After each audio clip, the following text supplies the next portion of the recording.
আসসালামু আলাইকুম, সবাইকে স্বাগত জানাচ্ছি দা ভিউজে। আপনাদের সাথে আছি আমি ফারজানা হাসিন। রুশ প্রেসিডেন্ট ভ্লাদিমির পুতিন যুক্তরাষ্ট্রের প্রেসিডেন্ট ডোনাল্ড ট্রাম্পকে জানিয়েছেন, ইউক্রেনের বিরুদ্ধে রাশিয়ার যুদ্ধের মূল কারণগুলো সমাধান বা অর্জন না হওয়া পর্যন্ত রাশিয়া তার অবস্থান থেকে পিছু হটবে না। পুতিনের ভাষায় ইউক্রেনের ন্যাটোতে যোগদানের চেষ্টা এবং পশ্চিমা সামরিক জোটের হুমকি 2022 সালের রুশ আগ্রাসনের মূল কারণ।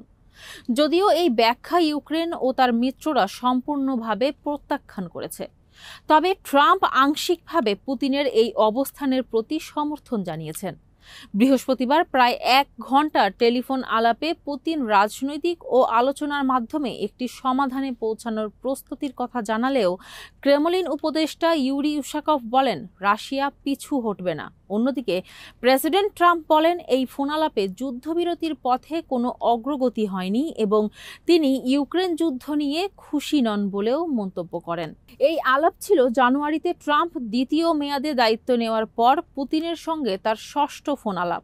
এটি এমন এক সময় হলো যখন যুক্তরাষ্ট্রের প্রতিরক্ষা দপ্তর পেন্টাগন ঘোষণা করেছে তারা ইউক্রেনের জন্য প্রতিশ্রুত কিছু অস্ত্র সরবরাহ, যেমন আকাশ প্রতিরক্ষা ক্ষেপণাস্ত্র ও সুনির্দিষ্ট লক্ষ্যবস্তুতে আঘাত হানার গোলা বারুদ সরবরাহ স্থগিত করেছে।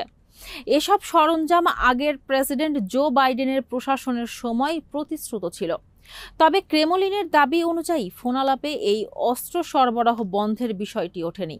ট্রাম্প শুধুমাত্র যুদ্ধ দ্রুত শেষ করার আহ্বান জানিয়েছেন।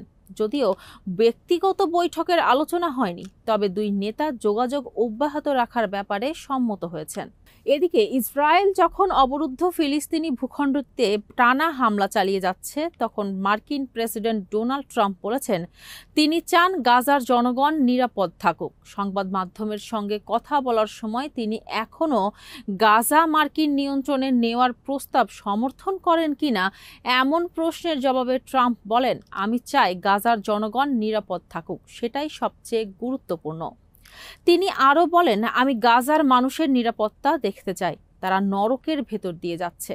গত ফেব্রুয়ারিতে ট্রাম্প প্রথম গাজাকে মার্কিন নিয়ন্ত্রণে নেওয়ার প্রস্তাব উত্থাপন করেন, যেটি মার্কিন বিশ্বজুড়ে ব্যাপকভাবে প্রত্যাখ্যান হয়। তবে এরপরও তিনি গত কয়েক মাসে এই ধারণা বারবার উল্লেখ করে চলেছেন।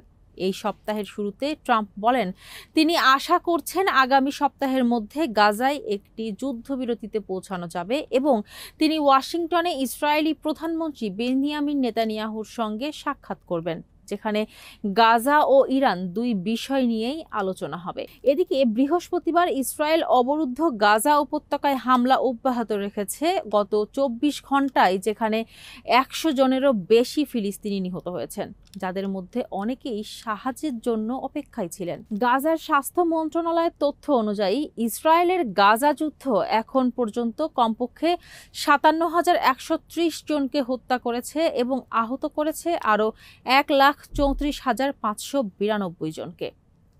এরই সাথে শেষ করছি সংবাদ। সবাই ভালো থাকুন, সুস্থ থাকুন আর নিরাপদে থাকুন। আল্লাহ হাফেজ।